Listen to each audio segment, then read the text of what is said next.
Hello everyone, welcome to education first official. प्यारे बच्चों, मुझे उम्मीद है कि आप सभी ठीक होंगे और आप जो है मन लगाकर पढ़ रहे होंगे।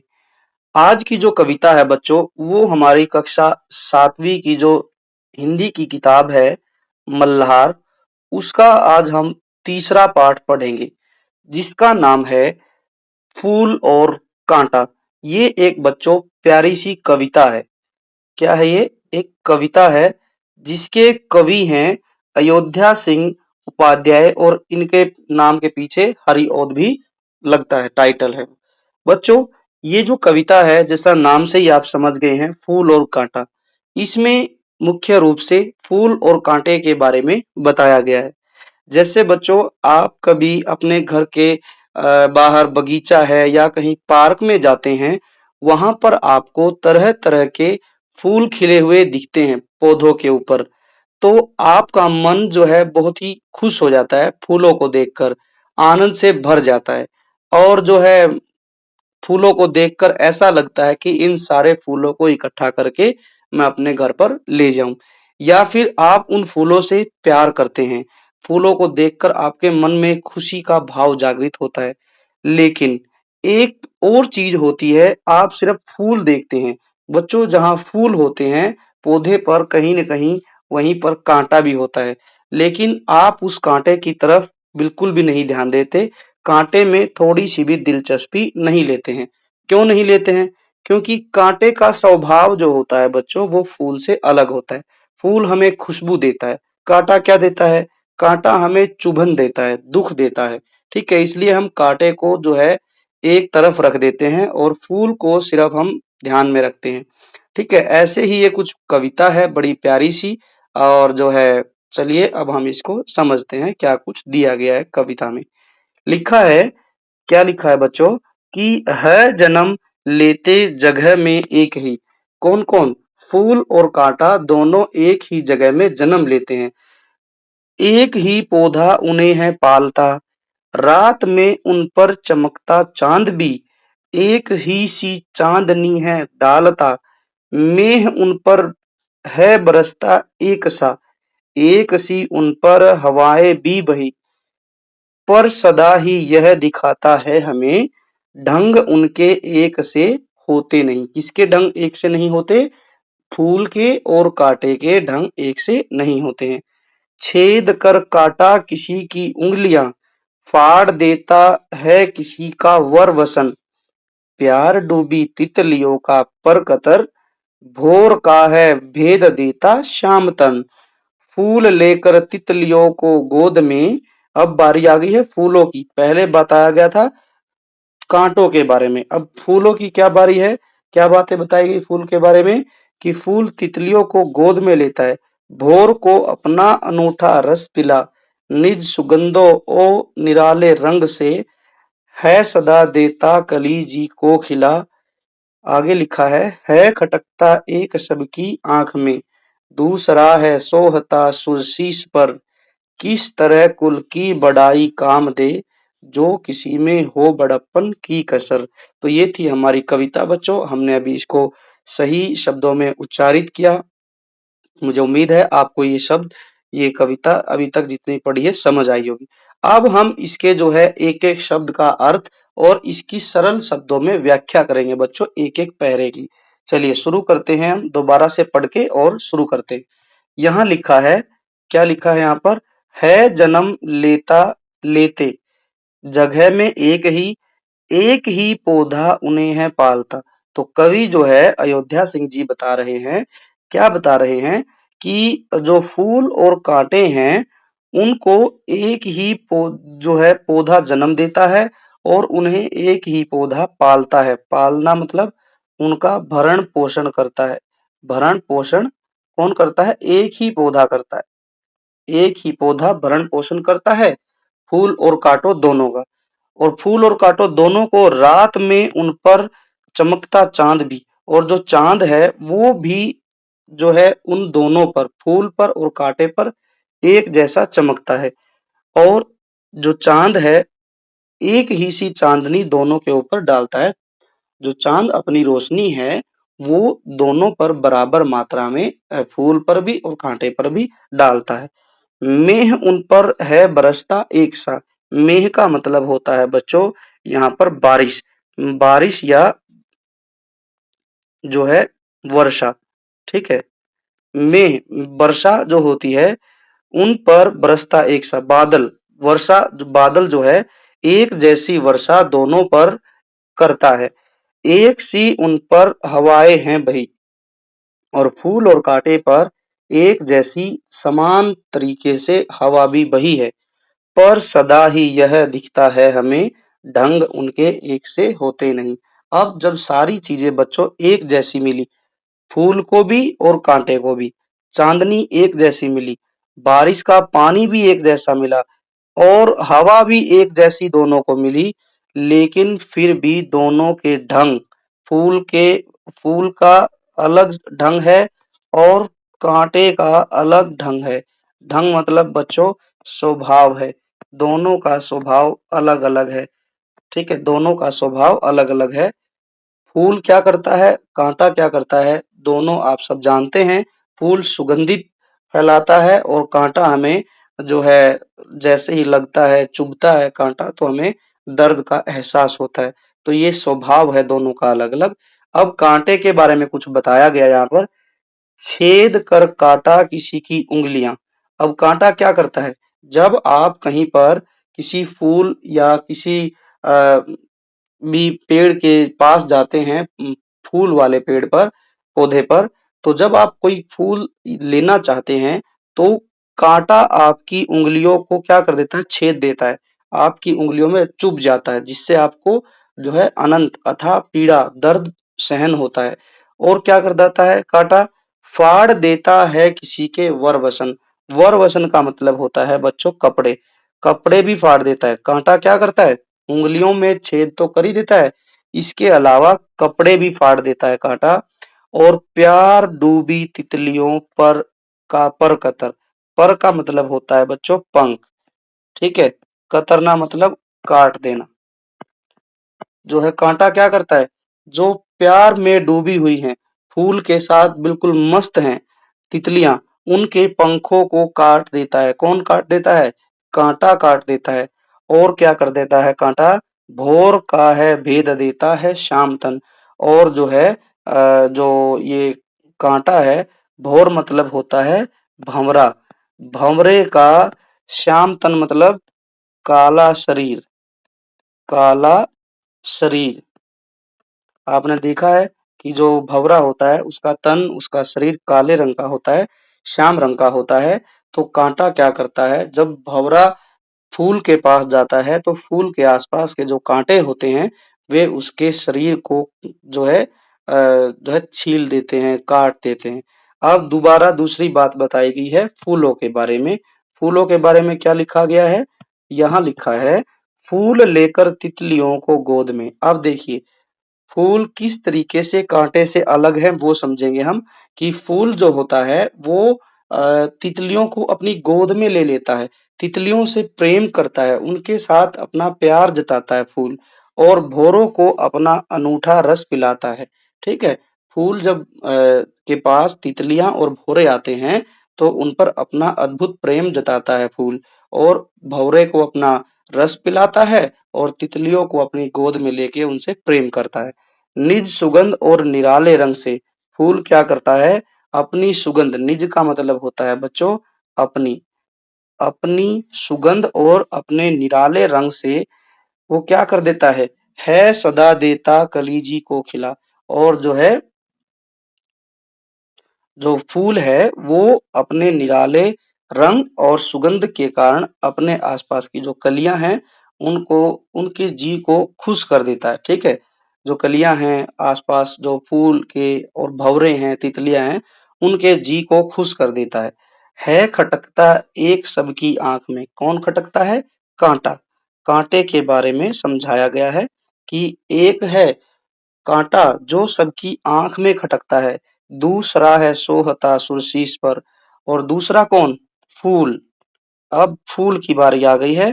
फूल क्या करता है, फूल सुरशीस पर सोता है, ठीक है, शोभा दिखाता है कहाँ पर, सुर शीस का मतलब होता है बच्चों, सुर का मतलब होता है देवता, भगवान। ठीक है, शीस का मतलब होता है सिर, सिर देवता के सिर पर की शोभा बनता है। ठीक है, कांटा तो क्या करता है, सबकी आंखों में खटकता है। कैसे खटकता है? क्योंकि वो किसी को भी प्यारा नहीं लगता है। सबको पता है यदि हम कांटे को छुएंगे तो वो हमें चोट लगा सकता है, लेकिन फूल को जब छुएंगे तो उससे हमारे हाथ में भी सुगंध आएगी, और उसकी कोमल जो पंखुड़ी होती है उनको छूकर हमारा मन खुश हो जाता है। ठीक है, इसीलिए फूल के बारे में लिखा है कि जो दूसरा फूल है वो भगवान के सिर की शोभा बनता है। और किस तरह कुल की बड़ाई काम दे, जो किसी में हो बड़प्पन का की कसर। अब यहाँ समझाया है कवि ने कि यदि किसी में बड़प्पन की कमी है, कसर मतलब होता है बच्चों कमी। ठीक है, बड़प्पन मतलब बड़ाई, यदि किसी में बड़ाई का भाव नहीं है, बड़प्पन नहीं है, ठीक है, तो चाहे वो किसी भी ऊंचे कुल में पैदा हुआ हो। यहाँ ना कुल की बड़ाई काम दे, कुल की बड़ाई मतलब मान के चलिए कि आप चाहे भले ही किसी धनी परिवार में जन्म लिया है, बड़े घर में आपने जन्म लिया है, ठीक है, बड़े घर में जन्म लिया है, लेकिन आपके कर्म अच्छे नहीं है, आपके अंदर बड़प्पन नहीं है, आपके अंदर दूसरों के प्रति दया भाव नहीं है, ठीक है, आप किसी की काम नहीं आ पाते हैं, तो ऐसे बड़े घर में, ऐसे धनी घर में पैदा होने का कोई फायदा नहीं है। ठीक है बच्चों, तो ये अंतिम पंक्तियों का भाव है कि आप चाहे कितने भी बड़े कुल में जन्म ले लीजिए, यदि आपके अंदर बड़प्पन का अभाव है, आपके अंदर बड़ाई की कमी है, आप किसी का भला नहीं कर सकते, आप किसी दुखिया के काम नहीं आ सकते, तो आपका ऊंचे कुल में पैदा होने का कोई औचित्य नहीं है, आपका कोई अर्थ नहीं है कि आप बड़े घर में पैदा हुए हैं। तो यही समझाया है कविता के माध्यम से अयोध्या सिंह उपाध्याय हरिऔध जी ने कि जिस तरीके से एक ही वंश है दोनों का, किसका? फूल का और कांटे का। ठीक है, फूल और कांटे का एक ही वंश है, एक ही पौधे पर लगे, लेकिन दोनों का स्वभाव अलग अलग है। एक लोगों की उंगलियां काट देता है, कपड़े फाड़ देता है, और जो है तितलियों के पंख जो है उनको काट देता है, भौरे के शरीर पर चोट पहुंचाता है। वहीं दूसरी जगह फूल है, फूल भंवरों को अनूठा रस पिलाता है, तितलियों को गोद में लेके उनसे प्रेम करता है। ठीक है, और क्या करता है? फूल अपनी सुगंधित को पूरी हवा में फैला देता है, निराले रंगों से लोगों का मन मोह लेता है। ठीक है, तो इस तरीके से दोनों को सारी चीजें सेम मिली, हवा, पानी, रोशनी दोनों को सेम मिली, लेकिन दोनों के स्वभाव में बच्चों अंतर आ गया। अंतर किस चीज का आया? कि उनके कर्म, उनके जो काम है दोनों के अलग अलग है। इसलिए कवि ने कहा है कि यदि हम जो है किसी के काम नहीं आ सकते हैं, तो हमारा जो है ऊंचे कुल में, श्रेष्ठ कुल में जन्म लेने का कोई फायदा नहीं है। तो ये कविता का भाव था। आई होप कि बच्चों आप सभी को ये कविता समझ आई होगी, फूल और कांटा। कवि हैं इसके, कौन है कवि? अयोध्या सिंह उपाध्याय हरिओंद। अब यहाँ कवि के बारे में लिखा गया है, आप इसको स्वयं पढ़ेंगे। कविता लिखी है कवि ने, जैसे उठो लाल अब आंखें खोलो।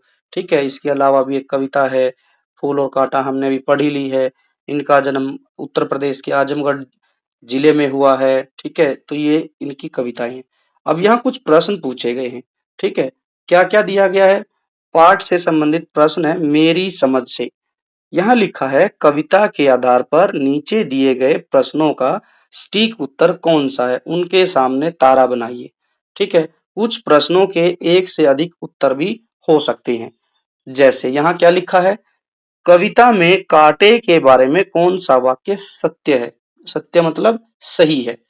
कांटा अपने आसपास की सुगंध को नष्ट करता है, यह बात कहीं भी कविता में नहीं बताई गई।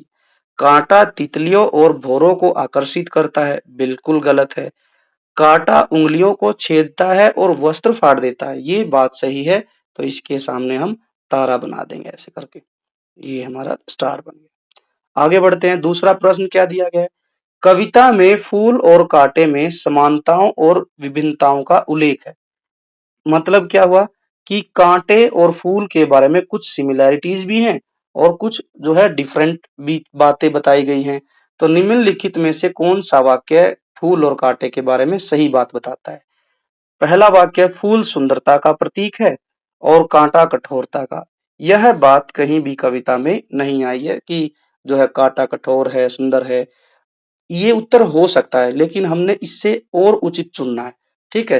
क्योंकि फूल सुंदर होता है, सुंदरता से ही लोगों को जो है मन को मोह लेता है, ठीक है? लोगों का मन मोहित होता है सुंदरता देखकर, और कांटे की कठोरता को देखकर लोग कांटे से बचकर चलते हैं।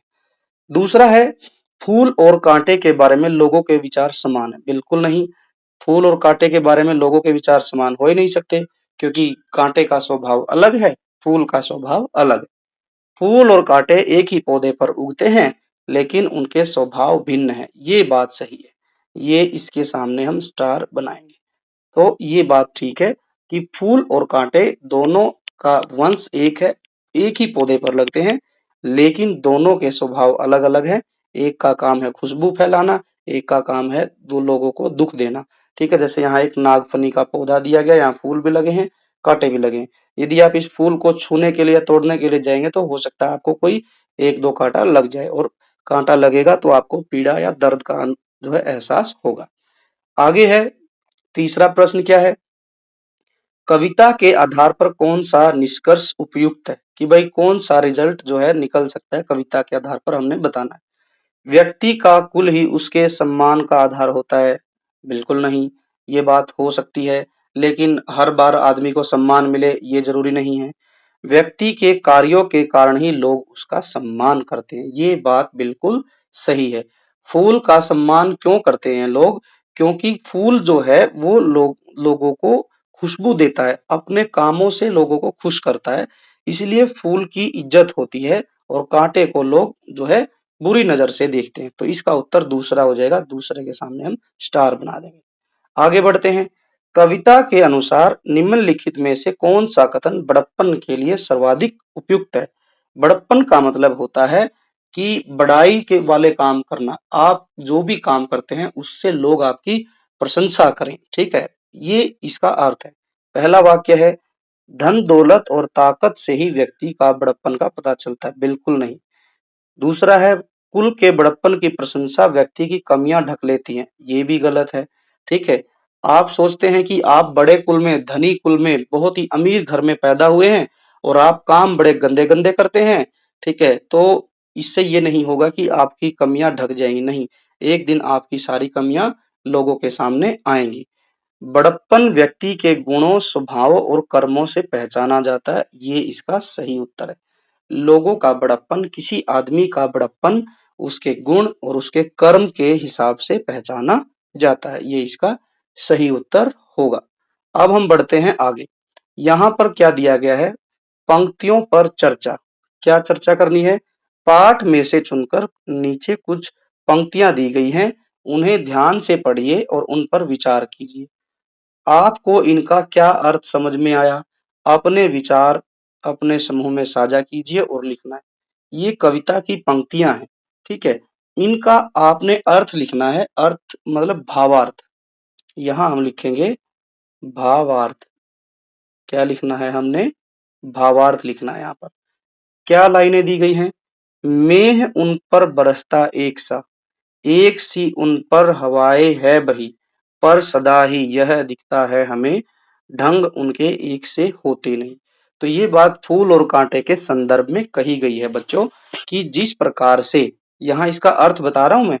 अर्थ क्या है? कि जिस प्रकार से फूल और कांटे दोनों के ऊपर बादल एक जैसा बरसता है और दोनों को एक जैसी हवा प्राप्त होती है, किंतु दोनों चीजें बराबर मात्रा मिलने के बाद भी दोनों के स्वभाव जो है अलग अलग होते हैं। ये हम यहाँ पर लिख देंगे, ठीक है? दोनों को एक जैसी चीजें मिली हैं, ठीक है, लेकिन क्या हुआ? दोनों का ढंग, दोनों का स्वभाव अलग अलग है, दोनों के गुण अलग अलग हैं, पेड़ के भी, फूल के भी और कांटे के भी।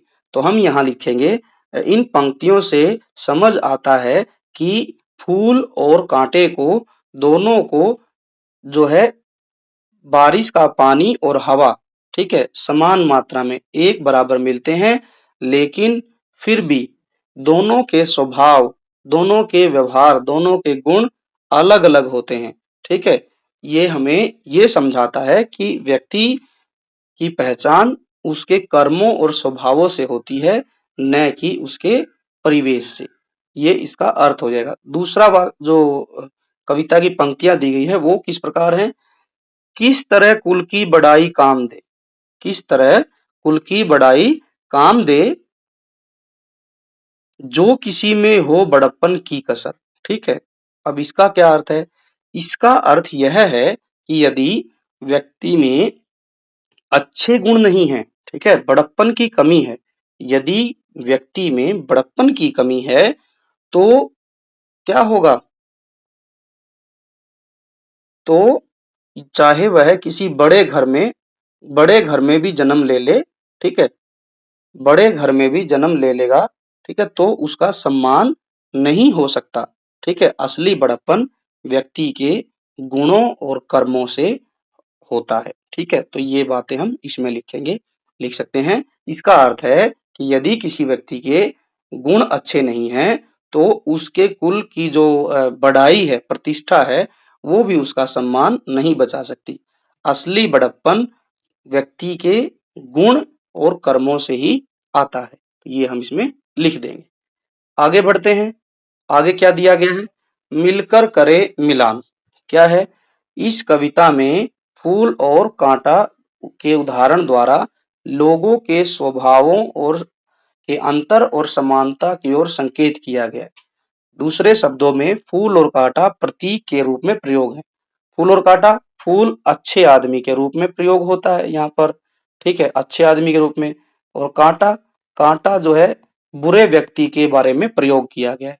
अब आप बताएंगे कि फूल में क्या समानता होती है और कांटे में क्या जो है बुराई होती है, ठीक है, वो बतानी। पहला है दया। दया फूल में है, स्वार्थ कांटे में, अच्छाई फूल में होती है, सुख हमें फूल देता है, सुंदरता फूल से मिलती है, कोमलता फूल से मिलती है, आनंद फूल से मिलता है। फूल परोपकारी भी होता है, फूल प्रेम लौटाता है, ठीक है ना, दूसरों के ऊपर जो है फूल क्या करता है? अपना प्रेम लुटाता है। कांटे में बुराई है, कांटा दुख का कारण है, कांटा कठोर भी होता है और मन जो है प्रसन्नता से भरता है फूल के कारण। और पीड़ा का भाव हमें किससे मिलता है? कांटे से मिलता है। तो इस तरीके से हम इन सबको मिलान करेंगे, ठीक है। तो आप लोगों को पता चल गया होगा कि फूल जो है, फूल से हमें किन किन चीजों की प्राप्ति होती है। सुंदरता हमें हमारे मन को मोह लेती है, फूल कोमल होता है, फूल से हमें आनंद मिलता है, फूल सुख का कारण होता है, फूल संसार में अपनी अच्छाई के लिए प्रसिद्ध होता है, फूल जो है दयावान है, लेकिन कांटा स्वार्थी है, पीड़ा देता है, कांटा कठोर है, कांटा दुख का कारण है और कांटे को यहाँ पर बुराई का प्रतीक भी बताया गया है। तो बच्चों आज की इस वीडियो में हम इतना ही करेंगे। बाकी के जो प्रश्न उत्तर है हम अगली वीडियो में इसके सेकंड पार्ट में जो है, वीडियो के सेकंड पार्ट में हम सॉल्व करेंगे। आई होप कि आपको यहाँ तक के जितने भी प्रश्न उत्तर हैं और कविताएं अच्छे से समझ में आई होगी। अब हम मिलेंगे सेकंड पार्ट के साथ में। तब तक के लिए आप जो है इस वीडियो को ज्यादा से ज्यादा लाइक कीजिए और जो है अपने दोस्तों के साथ शेयर कीजिए। कमेंट सेक्शन में भी आप जरूर लिखकर भेजिए कि आपको वीडियो कैसी लगी, क्या आपको वीडियो पूरी समझ आई है। और इसके अलावा आप जो है education first official YouTube channel को आप जरूर सब्सक्राइब करें, बेल आइकन को प्रेस करें। Thanks for watching, take care and bye bye.